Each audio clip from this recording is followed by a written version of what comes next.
How do you play their music at the beginning? If I just play iTunes. Oh, in the background. Yeah.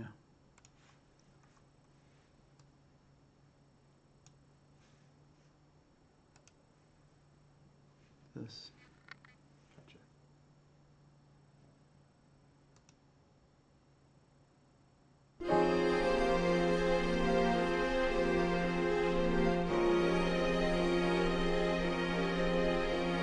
What's up?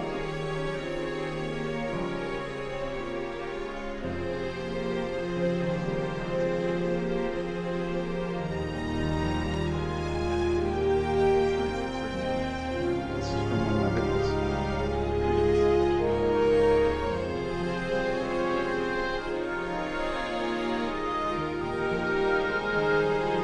You heard I'm running for president, Gene. Probably not till 2024. We don't talk politics on here. Yeah, never. Nice to shout out on the Genesis. There you go. Okay, so this is my friend Keith, everybody. He is one of my oldest friends in age and in Total years of friendship. and in time spent. And he's here visiting this week. So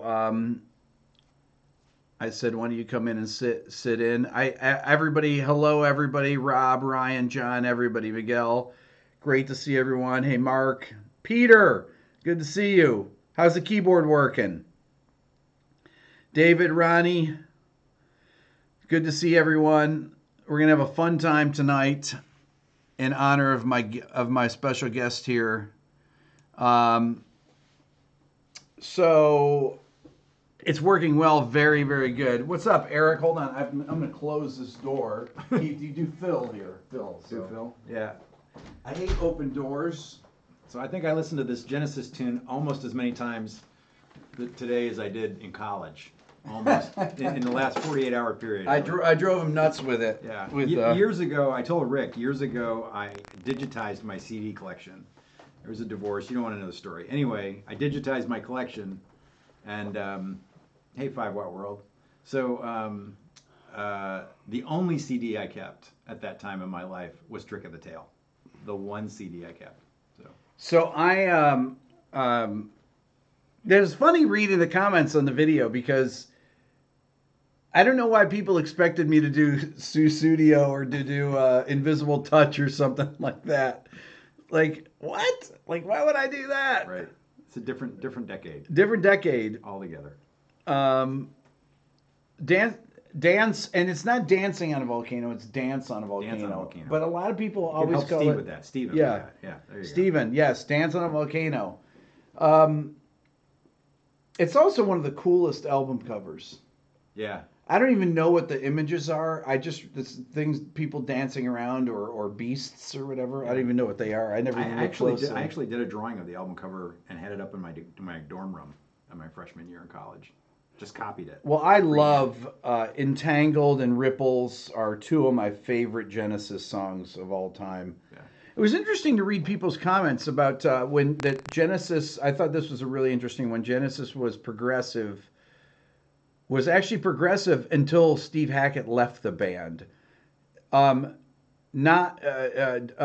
Peter Gabriel leaving the band did not make Genesis unprogressive. And Keith and I were talking earlier about this, that Steve Hackett, or that Peter Gabriel on his solo records they weren't progressive rock records. No, not at all. Especially like you said, comes right out with Salisbury Hill. Salisbury Hill, which was the first big single, even though it's in 7, but it doesn't feel like it doesn't feel like it's 7 at all. Right. Yeah, right. Yeah.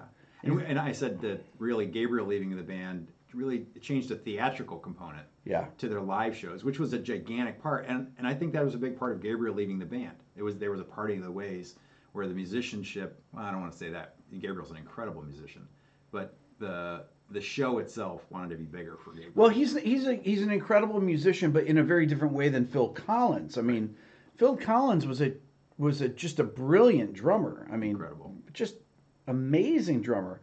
And those things come out in his vocal melodies. I can't stress that enough. That his he wasn't as strong of a lyricist, maybe, but maybe he was. Yeah, in his own way, style. Very different style. Yeah. But his rhythmic sense was just amazing. Just what do you expect when you have a drummer singing melodies? He knows how to put it in the pocket. Right. Especially a great drummer like that, and that I love all those and of six. They're just super creative, just well thought out, jammed out, not played to a click. It was a time of creativity that people experimented and things like that. Steve mentions Phil Collins playing with Brand X. Yes, at really the same time. John Goodsall and it was a record I listened to a ton in college. Yeah, right. Well, that was the time. Camel, Soft Machine. I mean, UK came. Hey, Audrey, Mark, Joe. Collins pulled off the changing of the guard brilliantly. He did. He did. I mean, he really did. And the first thing that they did was Chester Thompson. They brought in on that tour. Right, I think. And they needed him for Los Endos anyway, because there's two drummers on the recording. Yeah, I think it was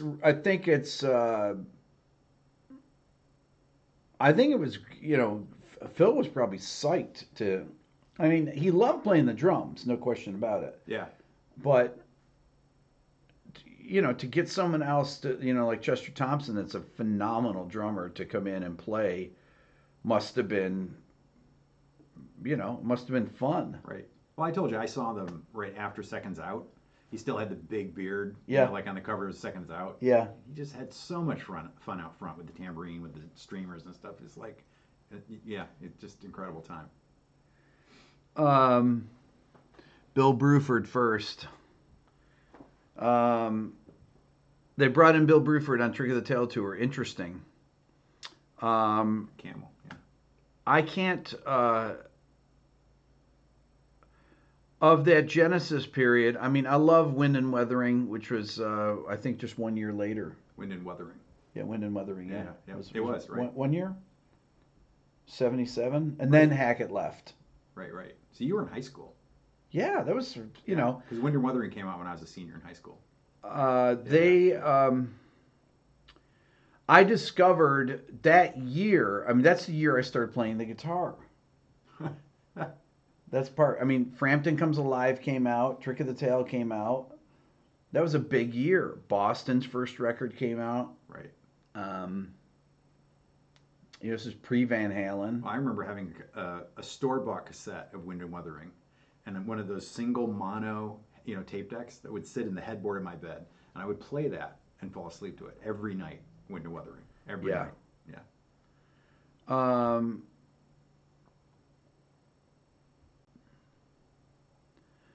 Bill Bruford was the only drummer Phil Collins was comfortable playing with his polyrhythmic ability. Huh. What's up, Rick? Yeah, I mean, right. It took a long time to do a Genesis song. Since I've been green-lit with all these videos, you're going to start to see more of the classic. I think you'll see a lot more of the I'll be doing more classic recordings, at least ones that I think I can get away with. By the way, my stream was blocked the other night. I don't know, those of you that watched it. Remember I said that it put the it had the thing there that said you're in danger of being blocked. Well, once again, ECM blocked me, but I'll tell you what did not block me was Michael Brick or Klaus Ogerman did not block me. That's cool. It was Matheny and Jarrett. It was ECM. It's not them. It's ECM Records. And any of you that want to write letters to them, I've got no problem with it at all. Okay, it's not I'll give you the address. Peter, you sent it to me. I know that. Yeah. Bombard them with letters and It was taken down within minutes. Yeah, as soon as the stream ended, it was taken down. I had 7 or 8 copyright notices that in my email. It is so lame. Keith has a lot of. He has a. This is something he and I have talked about a lot, as far as the ECM, Matheny, that he has a whole. This is something we've talked about. Well, that actually, like I said, to paraphrase you, that's what sent me. ECM's records were the thing that sent me off in my own jazz coma, because I didn't listen to jazz at all until I got to college, and then somebody played Matchbook for me, Ralph Towner and Gary Burton, and that was it. And I just went off in that direction. I kind of was in a bluegrass thing, but that took me to David Grisman and off in that way. And that's just the ECM years. You could just buy anything off that label, and it was incredible. And Matheny, that's when I discovered Matheny and all that kind of stuff too. It's funny, we were listening to Matheny today, April Wind. Yeah. And trying to decide, we ask everybody. Play, yeah. Yeah. We were listening and we're trying to decide whether it's an electric 12-string. And somebody just put up, you have your own special way as a quote. I think it was Steven that said this a minute ago. And it's this 12-string thread we've got in the last 48 hours. Yeah. Because one of the things that was so incredible. That was a big thing of the 70s, was the 12-string. Well, and really early Genesis records right through, because Tony Banks said in an interview that Tony Banks played 12-string. Yeah, that he's playing. Everyone played 12-string. Yeah, well, my first real good guitar was an Epiphone 12-string. My first guitar... my first actual real guitar was a Penco 12-string that my mom bought me. It was the 70s, yeah. Yeah. It was that sound. I played a 12-string, and that's what I learned. Well, I learned on my cheapo $1 guitar. Right. But then when I went to buy a nice guitar... You got a 12-string. I got a 12-string. I did the same thing, yeah. And so I was trying to play the lead to Stairway to Heaven on a 12-string. What's up, Rhett? Look at that. We got everything. DJ Green Arrow, what's up? Everybody's in the house. I put a discount code on for any of you people that if you want anything from my store, 25% off only for this channel, RB2. That's it. That's the code. If anybody wants to get anything on here, what's up, Jerry? Good to see you. Your first guitar was a Hagstrom. That's better than my Penco was. You did better than we did. That Epi was pretty good. That was a pretty good guitar. My Penco was unbelievably hard to play. Well, the Epiphones had a bolt-on neck. Like before Taylor or anything, they had a bolt-on neck, so you could actually adjust that 12-string. And you could take it up to pitch. Okay, I want to get back to something that we talked about. And Peter, I saw your thing. Peter sent a letter to ECM. ECM? To protest the blocking? Yeah. Who's the man himself? Yeah, Manfred. Manfred, yeah. Manfred Eicher. Yeah. Eicher. Whatever. No. Dutch? German? German. No, yeah. Munich, right. So let's talk about this. What is the theory behind this blocking, do you think, with these people? Manfred's got to be 75 years old. What is the theory? They've made 1,500 ECM records starting in the late 60s probably. Right. Why are they blocking stuff? Who do they think is their fan base? I think it's just generational. It's a copyright thing that's dragged out from a generation. They're not thinking about what it really means in this time at all. It's kind of like our parents' generation thought that eating fat was bad, and now we know it's about sugar. My mom still has margarine in the refrigerator. It's like, Mom, this is going to kill you. Right. No. That's it. You won't have that stuff in the house. I think it's just you lock into those things, and they can't let it go. And like the Matheny thing, where you said it's probably ECM though. Joe says they don't know better. It is ECM. Well, that's kind of it's a way of saying that that's what they always did. So that's what they do now. Okay, so Keith has a channel. Talk about your channel. So I have a YouTube channel that really focuses on. It's funny actually talking to Rick about what we're going to talk about if we're going to do a stream and talk about the channels, because my channel is actually about minimalist stuff. The tagline is the most music from the least gear, and that comes from a lifetime of collecting stuff and thinking that was going to make a difference in my playing. And of course, we all know from experience that you buy that new guitar and then in a half an hour you're playing the same stuff you were playing before on the old guitar. As I said in one of my videos, with a better sound, maybe. Maybe it doesn't buy you new hands. I own an Eric Johnson Strat. It didn't help that much. You never really sound like Eric Johnson. You never do. I don't. No. I learn a few drop two voicings, and that's about as far as it goes. So that channel is about that. But actually, it really... Tell them the name of your channel. 5 Watt World. So yeah. 5 Watt World. You guys subscribe to 5 Watt World. It's very much about the world of, how much wattage do you really need in a world of modern PA. I just did a video on the Champ, the history of the Champ. It's kind of like, what do I want to learn about at this point? He knows a lot about this stuff on the history of these things. Keith knows a lot about a lot of things. Well, I went through the amp building phase too. So the next video that's going to be done is going to be a history of the Princeton. So that's which is a great topic. It should be good. And the thing that killed me was I go looking to research something just for myself, and no one had done a video on the Champ. I'm like, this is ridiculous. Which is unbelievable. There's all these famous, tunes. Use a Champ. Right. And there's no There's 600 million creators on YouTube, and no one's done a video on the history of the Champ. Exactly. No one's done a video on the Champ that just does all of it. Well, that's why I did. That's why I started doing my music history videos. Right. History of rock music. That's why with the what makes a song great. There's nothing out there showing people what goes into creating a song, and it's not just the lyrics and the melody, but there's arrangements, there's recording techniques. And the other thing with the Champ was there's one of the guys on the channel is always writing to me about a barefoot honeybee. He's always talking about this one pedal. Well, you go digging down and you find out this was an amp in a box pedal for a small Supro. So here's this guy. He's got a 100-watt Geronimo, Marshall style head, and then he puts a pedal in front of it so it sounds like a 10-watt Supro. Like, or you could just have a 10-watt Supro. Right. The old Supro isn't going to cost what that new, pedal cost you. So Keith's thing is like less is less, or less is more. No, and then I said sometimes less is less.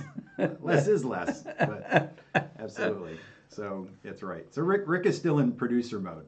It's like, well, but one of everything is still good. Well, that was always my thing. You have to have one of every pickup combination. You have to. You see all your new subscribers? Boom, boom. Thanks, man. So Keith calls me Hypes. That's my nickname, and that's my nickname for him is Hypes. But you can tell the story about when we met. You tell the story about the classical guitar. You want to hear the Ramirez story? Yeah. No, the Velasquez story. The Velasquez story, yeah. When I said, what is that guitar? Is that some... Yes, this is a little embarrassing if you're a guitar student and you show up at lessons and you have a 19... So wait, hold on. You got to tell him what you were... Keith was the registrar. Oh, no. So when Rick and we both worked at Ithaca College in the mid-'80s. And I was in admissions right out of college, pretty much 2 years out of college. Rick's 2 years younger than me. So I'd gone to the department and I said, I want to take lessons. I want to take some jazz lessons. The head of the department, really not any time for this young administrator, but he's like, I got this guy that's amazing and you should take lessons with him. His name is Rick. Here's his phone number set up. You can take the lessons in my office. It'll be convenient. Well, it was actually my office too. Good point. You shared it with him. Yeah. Did I bring the Velasquez to a meeting? You brought it. You were sitting outside playing it, sitting in the hall. Oh, the Velasquez. Yes. Oh. You were sitting in the hall on the floor playing that. So I didn't have that Goodrich guitar yet. No, you didn't have that till later. I bought that after. You bought that after. That's where you screwed up the story. That's the first thing you showed up with was that guitar. So I show up for my first lesson, my first jazz lesson ever. Don't know any of these jazz chords. And when I was in college, I went to school at Rochester Institute of Technology, and the School for American Craftsmen is there, like a internationally known craft school. And they had a woodworking program where they would build instruments. Someone left a 1956 Manuel Velasquez classical guitar, right? I mean, like Paul Simon owns one, Keith Richards owns ones, Beverly Mayer. In the end, that's the other end. They're of the worth story. a fortune. They're worth $10,000. It's a $10,000 guitar. Well, they were then. Then, right? And actually, they were when I ended up selling it in the long run too. So a Brazilian rosewood, the guitar weighed nothing. Just all the moisture was gone out of this instrument. It was an incredible guitar. And I showed up for my lesson. That's what I had on my lap. And every classical guitar teacher I ever had, that's the guitar that I would show up with. And even if they had like a nice Kono, or there was a guy that I knew that had a Hauser copy, it'd still be like I'd open my Velasquez case, and it was embarrassing. It was embarrassing. Beautiful stuff. But I knew it was an expensive classical guitar. Well, the bass is gigantic. Yeah. That guitar, right? Yeah. It lives in Germany now.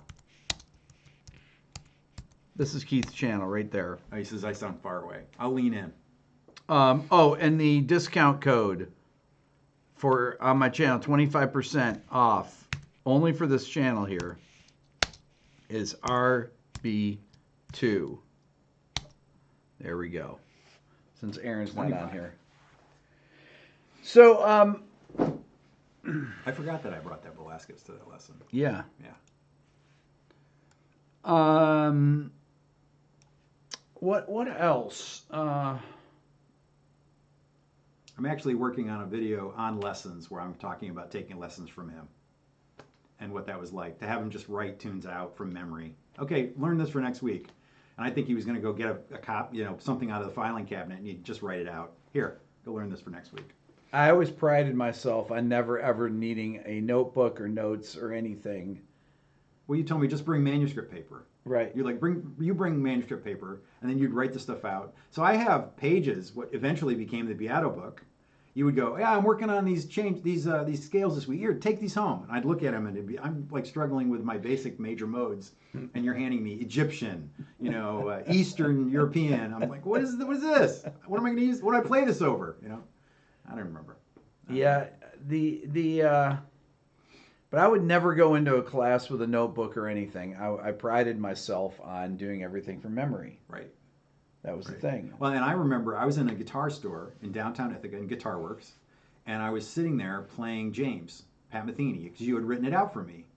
And one of Rick's students was there from the college. This kid is a tuition-paying, student at the college, and he says, "Hey, Keith," I met him in Rick's office. "Hey, Keith, where did you learn those changes?" I said, "Rick showed me."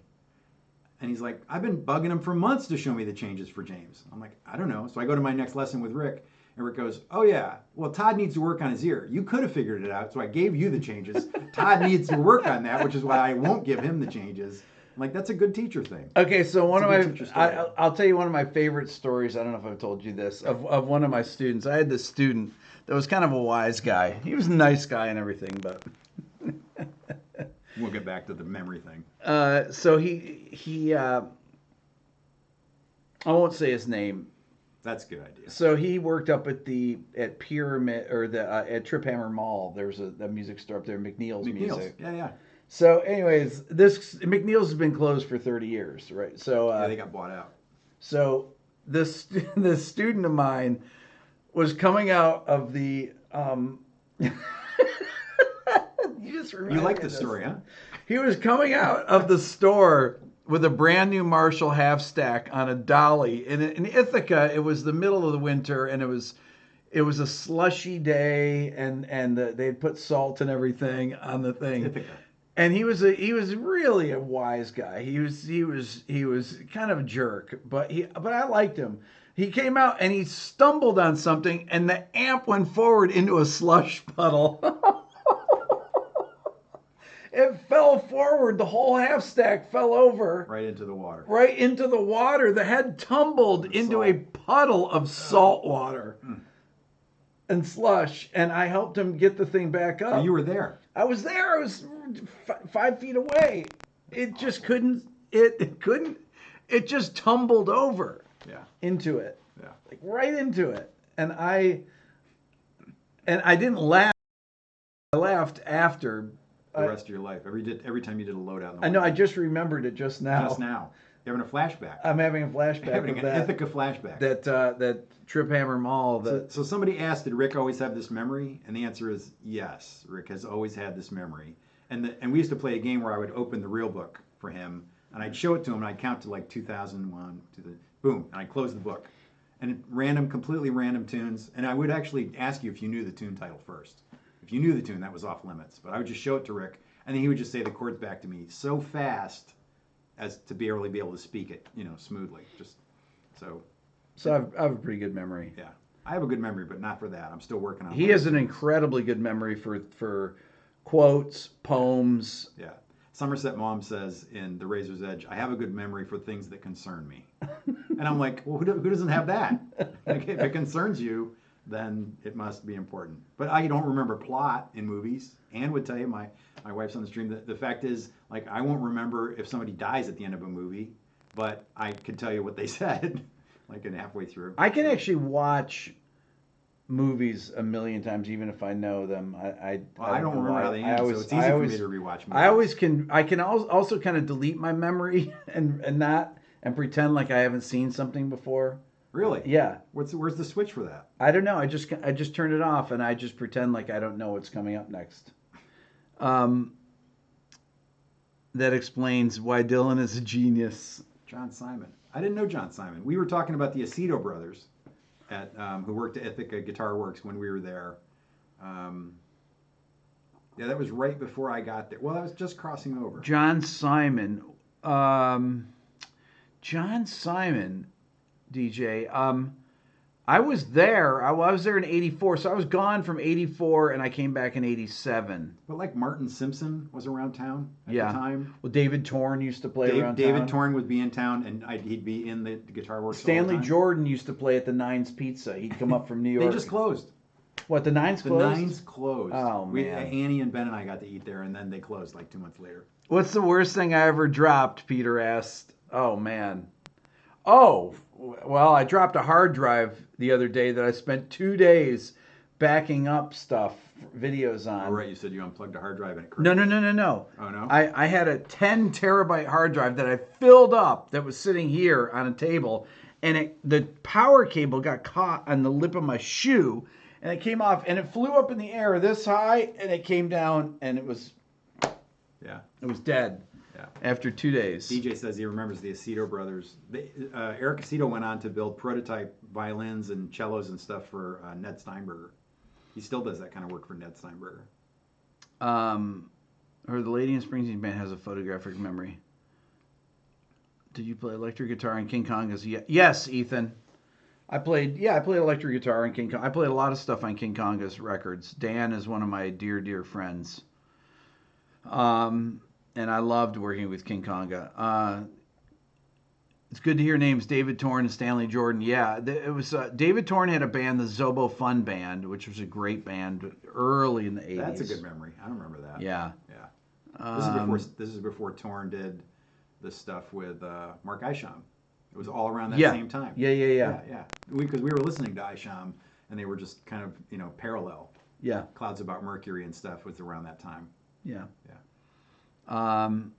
It was a hard drive. Yeah, it was a spinning hard drive. 10 terabytes filled up. Oh, that's an unfair question. What's that? Who was your favorite band to work with when you were producing? Oh, man. We could do least favorite, maybe. It'd be easier. Well, somebody else mentioned Cloud About Mercury. Exactly. Speaking of ECM, totally. Could I do a video on jazz microphone placement in a live room? Not and get any views. Nobody would watch it. I could do a video on that. He would watch it. Do you have Andy Wallace type samples on my website? Couldn't find them. I do not have Andy Wallace type samples. Okay, so the Andy Wallace samples are actually Andy Wallace's samples. And after I put up there that I was going to sell them, I didn't sell them to anyone. I thought, no, I can't sell them. Dean asked, did I see Fish back in Ithaca? The funny part about that, Dean, is I moved to Burlington, Vermont from Ithaca after working at Binghamton University for about a dozen years. And so then every Saturday morning, Mike Gordon would be playing, in his purple velvet pants, would be playing chess in the local health food store there with his son every weekend. We can't talk about Fish. I can't talk about Trey. We just got blocked? No. I can't talk about Trey. I can talk about it. No. Well, I can't talk about it because of my NDA. I know you do. You have an NDA. Yeah. But no, I never saw the band when I was there. I saw them. I wasn't at Fish Head. At the Haunt. Oh, you did? Yeah, 1988. At the Haunt. Because Trey asked me, he says, have you seen Fish play? And I said, yeah, I saw you guys play at the Haunt. He goes, I love playing the Haunt. Oh my God, when? I said 1988. He's like, that's unbelievable. Well, when did we see Matheny? We were both at the Matheny show in Geneva, but before we met. That was 82? 83? Well, he played at Ithaca College in 81. That same tour. Oh, we saw him on the same tour. Yeah, he played at Cornell. Hobart and William Smith gave him the room for a week at the theater in Geneva. I have the tape from that one. Yeah, I thought you got to go backstage that day. That was when he was like going through the picks and throwing away picks and keeping... Matheny would go through a bag of Fender Thins, white Fender Thins. Wonder if I have a white Fender Thin here. Let's see. I have some white Fender picks here. No. Not a thin. Not a meth thin. Let's see here. There we go. This is a Fender Thin, white Fender Thin pick. That's what Pat uses. But he would only find about 5 or so, he told me, out of that were thin enough. out of there, and he played with a side like that. Somebody said, "Why do I need an NDA with Trey or with Fish?"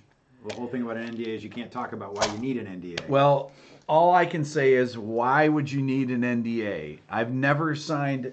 Not only have I never signed an NDA with anyone else, I don't know anyone. I've asked people in other projects. I've asked other musicians. You told me you just asked the studio guy if he ever had to sign an NDA, and he was like, "What?" Yeah, no one I know in the music business has ever signed an NDA, and I had to sign one. So there he was asking about your records. Where can you find my records? I have a record on my website that you can buy. It's 25% off anything on my only for this channel. RB2 is the discount code. I know I never do discount codes here, or only once in a while. RB2 25% off is a discount code. So that's where you go. NDA, non-disclosure agreement. That's correct. Do I think there's something with left-handed people being creative and innovative with music? This guy's a mind reader. We were talking about this earlier. So, yeah, I do. I'm not sure that I'm not sure that how much is really known about it. I'm laughing because the other guy says the first rule of NDAs is you don't talk about the NDA. I didn't talk about it. I just said I had. It was, you know. Right. Yeah, the left-handed thing is left hand, right brain, right? So right-handed, left brain. So overgeneralized, grossly overgeneralized. Yeah. You know, historically, they say 6 to 9% of the population is left-handed. A lot of famous people are lefties. Yep. A lot of really creative people are lefties. If you look at some of the biggest bands, in the Beatles, there were 2 lefties. Ringo was lefty and McCartney. Huh. In Led Zeppelin, Robert Plant was a left-hander. Huh. I believe. Although I'm not sure. I don't know if Robert Plant was left-handed. I've heard he was left-handed, but I don't know if he is. I don't think... He held his mic with his right hand. He must be right-handed. I recently made a video about my Gibson ES390, and a guy from England wrote to me in a comment, and he said, I hope they make these again in a left-handed. But I actually play with both. And I wrote him back, I'm like, what do you mean? He's like, well, I can play left-handed or right-handed guitar. I'm like, that's a step beyond being able to bat 2 ways. That's incredible. Phil Collins is a lefty. There you go. But isn't it his right hand that's crapping out? I don't know. Left-handed converted right-handed, now ambidextrous thanks to nuns. Is that you, Joe? Those nuns. A lot of world leaders. Well, they had 5 of 7 presidents were lefties. Ronald Reagan, even though he wrote with his right hand because he was trained to write with the right hand. Ronald Reagan, Gerald Ford, H.W. Bush, Bill Clinton, and Obama were all left-handed. So Paul Simon's left-handed, but he plays right-handed. Yeah, Kurt Cobain was a lefty. Yeah. In Tony Iommi. Right. I mean, Jimi Hendrix. Somebody just said Eric Gales, right. I mean, there's so many left-handed. What about Albert King, I mean. Right. Well, and we were talking about, my father was an art professor, and we were talking about the number of artists that are left-handed. It's really incredible. Yeah. And actually, my father and my uncle are both left-handed, and they're from like a farm family. First generation in college, they both are left-handed, and they both became artists. Incredible artists, yeah. So in my family, I was telling Keith, so out of my kids, Dylan's left-handed. None of the rest of us are left-handed, but in my family, I have 2 brothers that are lefties. And my brother Lou is incredibly smart. I mentioned Hendrix, DJ. My brother Lou is out of us. He's the smartest, I would say. Book smartest for sure. Book smartest. Well, he's a computer science professor, you know. Right. The guy that's at RIT. Yeah.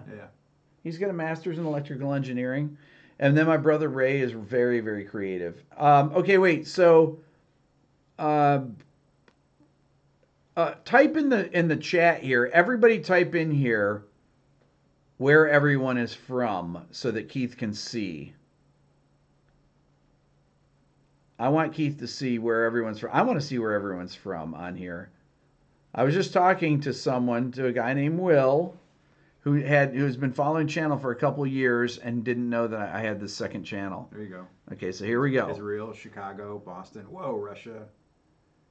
Sacramento, Nashville, Denver, UK, Finland. I know Jerry's there.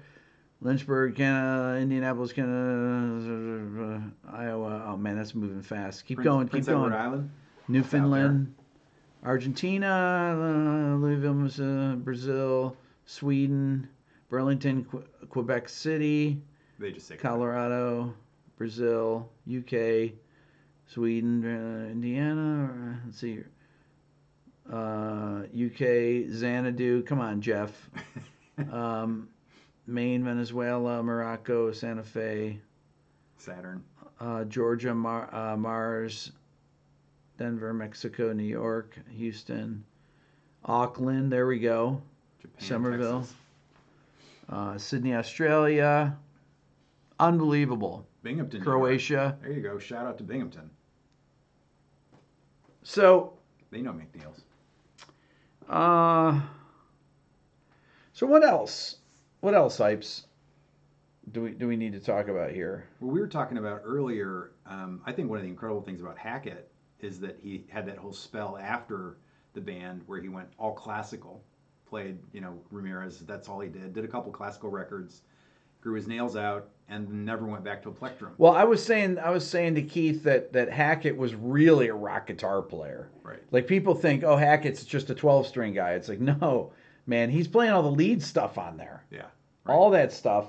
And originally it was a Marshall half stack, just dimed out. Yeah, everything that I was playing, all the lead lines were all Hackett. I'm pretty sure. Yeah. Oh yeah. Yeah. I think Mike Rutherford played I think he might have played the 12-string parts. Well, he and Strummer split those parts after Hackett left the band. Somebody says, I can barely hear dude. I wonder if that's you. Can barely hear me? Why is it that... I usually don't get people saying they can't hear me. I'm too loud. What's Hypes do besides a YouTuber job? Well, what else is there? So I was I actually was in higher ed, but I retired. So the YouTube thing is a way for me to force myself to write music and do research about musical stuff that I'm interested in. And honestly, just try to live simpler. Hypes actually wanted me to talk about it. I went through a medical thing. I read that, Ron. So that you kind of you lean back and you go, well, what really matters? And so I've actually been trimming down and selling the number of guitars I have and really trying to spend more time playing and writing. So that's what I do now. But for years I was in higher ed. I worked at Ithaca and then Binghamton and then University of Vermont, all pretty long stretches. Really enjoyed it. Okay, so I got Rob accused me. Where's Rob here? Oh, Ron. Sorry, Ron Gillespie says Rick has the most boring chat. He never reads anything. Ron, I don't know you, do I? I don't know you. You don't know me. And you must not be on here very long. Because if you knew me, you would know that I'll banhammer you for that. I mean that in a good way. But in the most supportive and creative way. Yes. Rick has the most boring chat. He never reads anything. You know what? I read your comment, Ron, and guess what? Boom! Ron Gillespie, people, has left the house. It's a very caring place. Has left the chat. Yeah. You can give it your dislike and move along.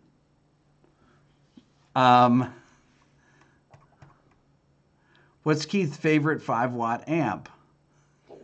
So I actually went through a period of time where I was building amplifiers with Dan Lurie at FYD Amps in Burlington. And I started building, actually I did it backwards.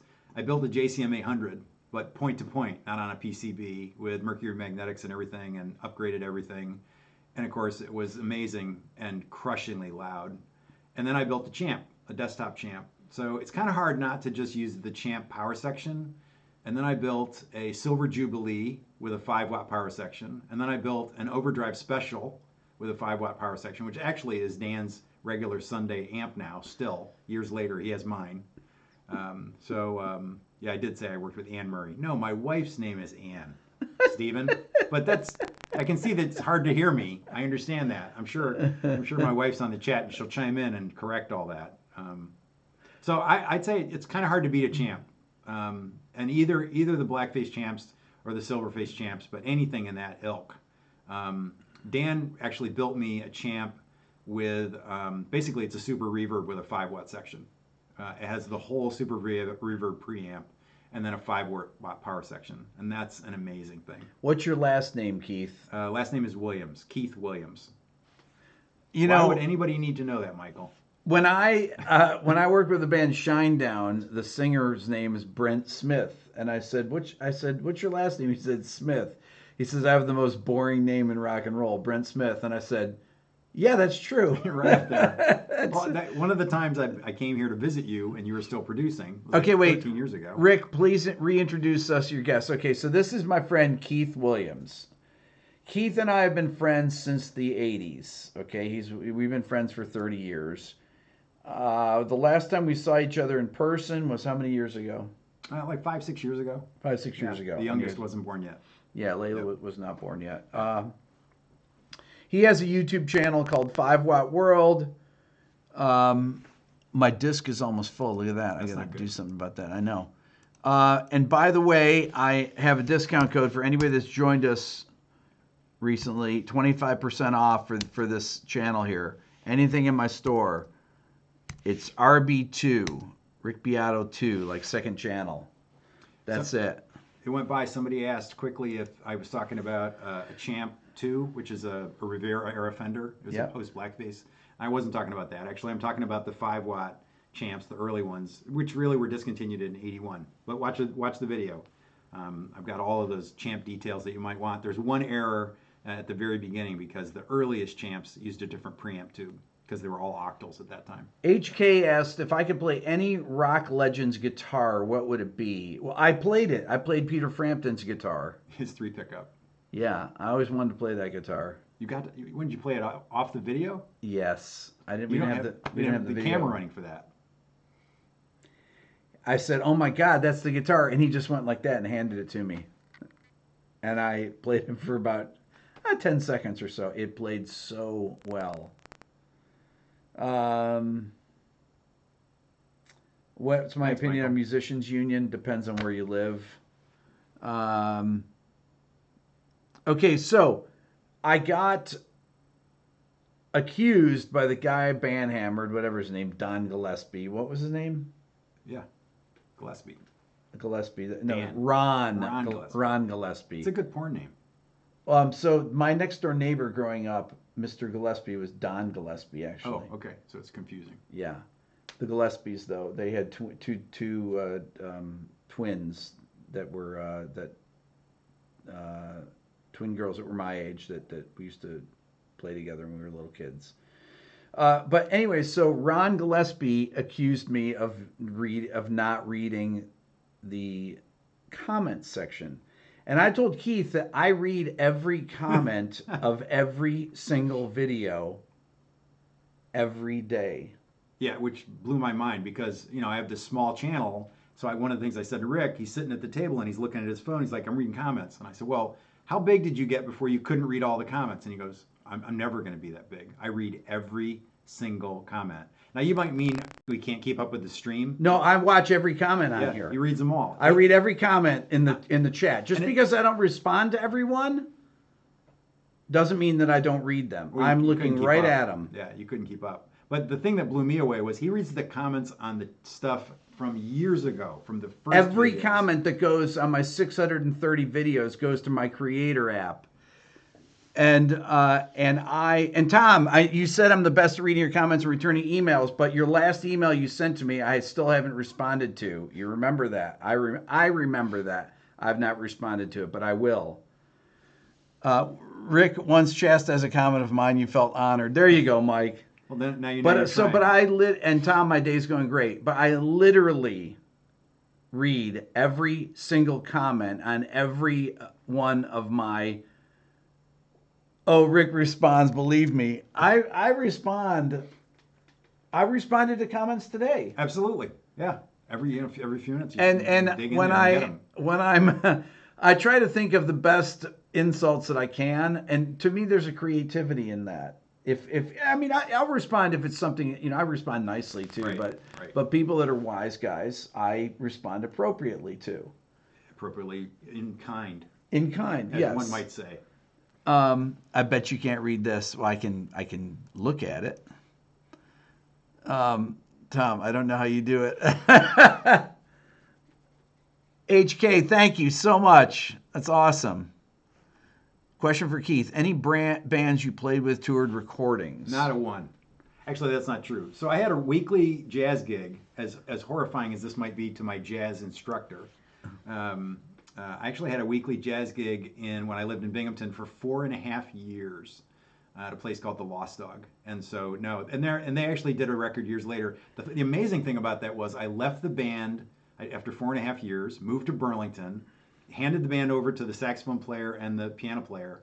They continued to do that gig. They are still gigging under the same name, Miles Ahead, and we're going to move back. They don't know I'm going to move back unless one of them's on here, and I'm going to go sit in with them. 25 years later, the band is still playing. So that's it. I actually do write my own stuff for the demos that I do, and I even do a 5-watt works, which is things that I wrote, and I put them up there because I actually think if I do gear demos. But if you're going to have a gear demo channel and you're not writing music, then you shouldn't be buying gear. That's part of my aesthetic around that kind of stuff is like, don't buy stuff if you're not making music. Buy stuff to make music with. So then you're going to see it there. Okay, Tom. Wait, where are we? Tom, I know your name's Travis. Okay, so I know that. You have the best responses. Worth writing a book on them. Thank you. The other Tom. Ron needs to be Jan Hammered. That's great. Does Keith know Iden? Of course. Yeah, from when we were all at Ithaca. Yeah, Keith was at some of these shows. Yeah. I can play enough piano. Somebody asked Mike asked if I play other instruments. I can do enough piano to do my music minor, music theory homework. I play all my own keyboard parts. For stuff. I have a bass, I do the typical singer-songwriter kind of stuff. And I have a couple nice acoustic guitars now. So you come off as a very nice personal person. Look at that. That's very nice. That's very kind, Tom. Well, Tom's not Tom, remember? Remember his name? Tom Cello there? Yeah, Tom Cello. Remember his name's not really Tom. Do you remember what it was? No, not at all. We're going to go back. See, I don't read them all. Travis. So Thomas everybody got to know everybody's second names. Yeah, like Start the Revolution, who's not on here, is Ray. I mean, you just got to know that all everybody has. Why do people have fake names on here? I never got that. Somebody's asking. My favorite acoustic guitar is in this room. It's a 56 Gibson Country and Western. 57. 57. Either that, or I have actually a Circle Strings guitar that was made with walnut from the farm where I grew up. Which is amazing. Thank you, Mark. Yeah, which is incredibly cool. How big is Miles Davis in jazz? Pretty good. Subi, I was telling Keith earlier that you came up at NAMM, right? At NAMM, yeah. Yeah. That story was just told today. Subi, I told the story of you, Subi, coming up, and you had on your name tag Subi. See, I was talking about you. You go by a fake name because you used to make videos in high school when you were and you didn't want to attach your name. Okay. Yeah, Andy's talking about Doppels, right? Testicles, his real name is John Smith. No, come on, your real name's not John Smith. Are you? Andre, Subi the legend, that's right. I brought you out of your shell. Subi, I put you in a timeout. You can put people in timeouts on here for 300 seconds. Did Subi need a little timeout? I busted his chops. Subi, didn't I? I think he's one of the only people that I've put in a timeout. Yeah, J200s are too big to me. Huge guitar for me. I love huge. Every one of my friends is into these small, tiny little. Well, mine's the size Martin of an OM. guitars. My guitar was my handmade. It's an OM size guitar. I'm really just not. I like good, dreadnoughts. Yeah. The tree actually was cut down in the year I left high school in 1978, and then it sat in the barn for whatever 30 years. Okay, they made a guitar out of it. Okay, tell me if you think this is weird. Okay, so growing up, I lived in the same house from 1962 when I was born till, well, my parents owned the house till my mom had a stroke and left it in 2015, and we sold it in 2016. So that house was in our family from 1960 to 2016, so 56 years, right? Yeah. And 56 years. Well, somebody will correct us. Yeah, 56 years. Yeah. So we had a maple tree in the front yard, and I always thought, I love this tree. And I always thought, if that tree ever gets cut down, I'm going to make a guitar neck out of it. Yeah. And the people that bought the house from us, one day the tree was just gone, and I was so depressed. You couldn't get a piece. I didn't know. My brother drove by. He says, "You're not going to believe it," and he sent me the picture, and the tree was gone. Yeah. That tree was got to be 100 years old. Yeah. Yeah. You know, we lived there for 55 years. There was another family that we bought it from, the Riches, that had 7 kids, and they lived there for 50 years. There's 9 kids in your family. Well, there's 7 kids. 7 kids. 9 people. 9 people. 7 kids. So there was a 7-person. There was a family with 7 kids in the house, the 3-bedroom house I grew up in with 1 bathroom, that lived there for 50 years, and then our family lived there for 55 years. Okay, they lived from 1905 to 1960. They lived there. Wait, that's 55 years. Oh my God. We both lived there for 55 years? That was the limit on that house. Then you had to get out. So 2 families with 7 kids lived in the same house 55 years at a time, and with 1 bathroom. Yeah. With that same maple tree. If anyone knows the maple tree being cut down, contact Rick. Yes. That's right. I'm sure that tree. We were there actually 56 years if you count, but my mom left in 2015. She went to the nursing home. Right. Rick mentioned Ralph Towner, because I mentioned Ralph Towner as the person who kind of, that and the Gary Burton record. Thanks, Dean. Kind of sent me in that direction. That is amazing. Absolutely amazing. Great player. A Stephen King short story. That's right. That was a well-used bath. So they had a contest that my sister sent me. This where were you when the tree got cut? I was down here. It just disappeared. This is a month ago. It got cut down. So they had a contest for some contractor was doing this contest. DJ. For tree might be visible in Google Earth Archives. You can get a portrait and put it up here, tape it up here on the monitor, and give Rick I have a picture in front of it, DJ. Definitely. There you go. So that's kind of you. To this contractor said for the worst bathroom anywhere in the small town I grew up in, they send pictures in, and they won to have the worst bathroom. My dad did all the plumbing. First of all, my dad did all the stuff. He put the tub with the shower, and he put the drain at the wrong end. And then he soldered everything. He did all the plumbing and everything. My dad did that stuff too. My dad did everything. That generation, they just did that stuff. They just did everything. My dad never finished anything, ever. He put up everything but one piece of sheetrock, or he just never. Never finished it. Never finished anything. My mother would have stood for that. My dad was he was not. He was busy. 7 kids. It's easy to find Alejandro. It's easy to find my channel. There's only one 5-watt world. Duct tape to the rescue. VA, your dad never started anything. Well, that's really sad. I hate to hear that. 1 bathroom blues. So we had a gas station across the street. We were the second house in. And if you really had to go bad and couldn't wait, you go to the gas. No, I swear to God. So you knew the guys at the gas station? Yeah, we just go to the gas station. Huh. and use the bathroom over there. Well, this is music theory oriented. You can't think about theory if you got to go. You gotta of course go not. The street. There you go. We'll bring it back. Your dad is the same way, Tango.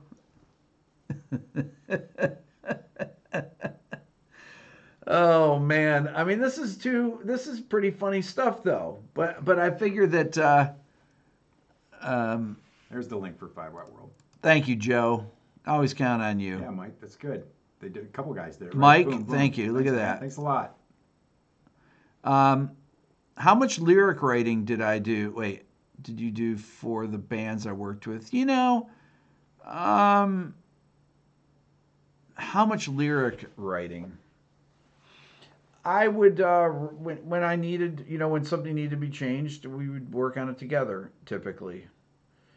I worked with some bands that wrote some incredible lyrics. Most of the bands I worked with wrote some horrendous lyrics. Some that were just unfixable. That I'm just record them and move on. Yeah, unless I'm going to rewrite their songs, and what's the point of doing that? Right. It just didn't make any sense. Although I will tell this one story that I might have told it on here. DJ Slanimsky used to say he never finished things either. He was miniaturist or something. That's funny. Oh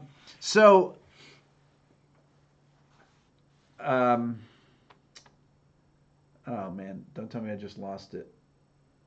You got a lot of questions. Scroll down. No, I just had another story that I thought of.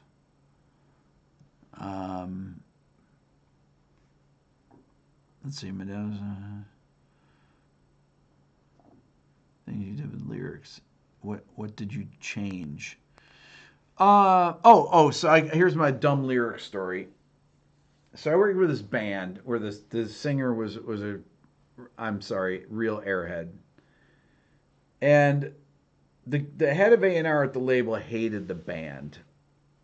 I mean, absolutely hated the band. But they had a second record that was guaranteed. So he says, "Come on, man, you got to do this for me." And I said, "You got to be kidding me. These guys are so horrible." He says, "Please do me a solid on this. Just do the record." Do the records. I said, all right, I'll do it. So he said, all the songs are signed off on. And in other words, it doesn't matter what shape they're in. Just record them. Just record them and do it. So this one song, this guy, I've told this story on here before. He says the second line was the head of A&R was complaining to the lyricist, to the singer, about how bad his lyrics were. So he had a line that literally said, "They say my words are weak and they need to be more strong." And that was a lyric. And I said to him, I says, "You sure that these are signed off on?" He's like, "Yeah." And we laughed. We laughed because the A&R guy didn't want us to change anything. So he gets the rough mixes. He says, "What's going on in this song?" The head of A&R. He says, What's up with this? I said, "What are you talking about?" He goes, "They say my words are weak. They need to be more strong." I said, "Hey man, you said you signed off on anything."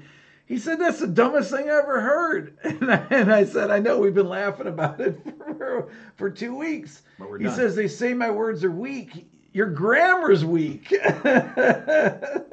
So he sent the guy back down to re-record that one line. And the guy came in, he was such a baby, the singer for the band. He wore sunglasses and he wouldn't say anything to me or GL.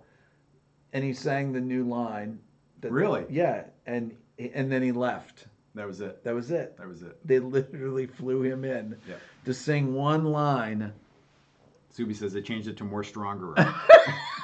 More stronger, Subi. Come on. Pay attention.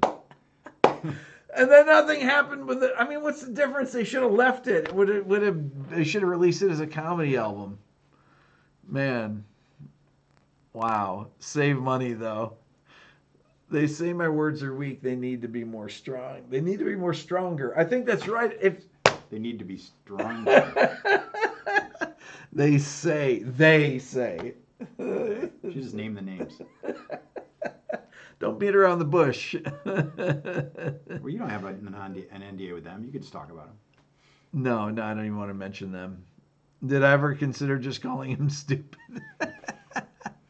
This guy was a total airhead. He had 4 kids with 3 different women or something. Yeah, I mean, it was a sad story. It was sad. It was terrible. Yeah. Now you have to find that lyric. No. The lyric got changed. It got re-recorded. Too much publicity to mention his name. Exactly. He was nobody.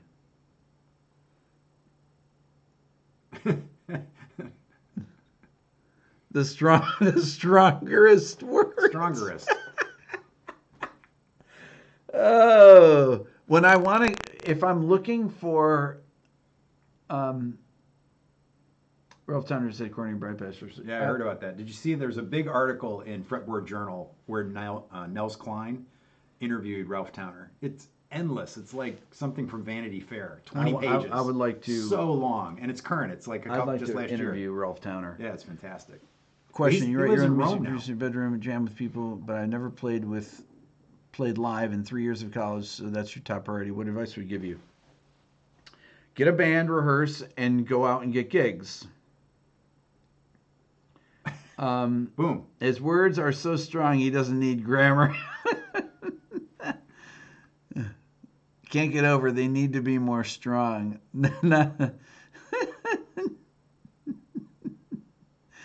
Anytime I need to... Some of the comments are not PG. They're not appropriate for 10:19 in the evening. When I'm looking for a title for a video, this is where I come. Yeah, to these guys. Yeah, absolutely. And these are the best clickbaiters in the world. Well, you said Vinny asked you where the title came from, and you said I shared with these guys. Yeah. His words are so strong, he doesn't need. You guys killing him. No wonder he hangs out with you. This is good. All you need is grammar and a bam hammer. There you go, Paul.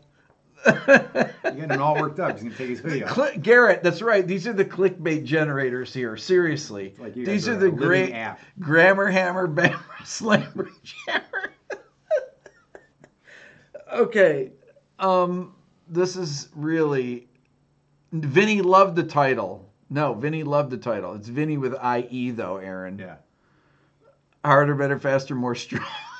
More stronger. These guys are the funniest looking, seriously, looking for titles. Who needs words when you can see? Grammar, Electric Bungalow, Bandhammer Part 2. I like that.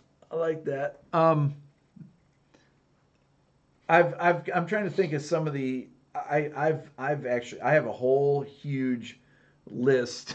Look at Jari Lickbait.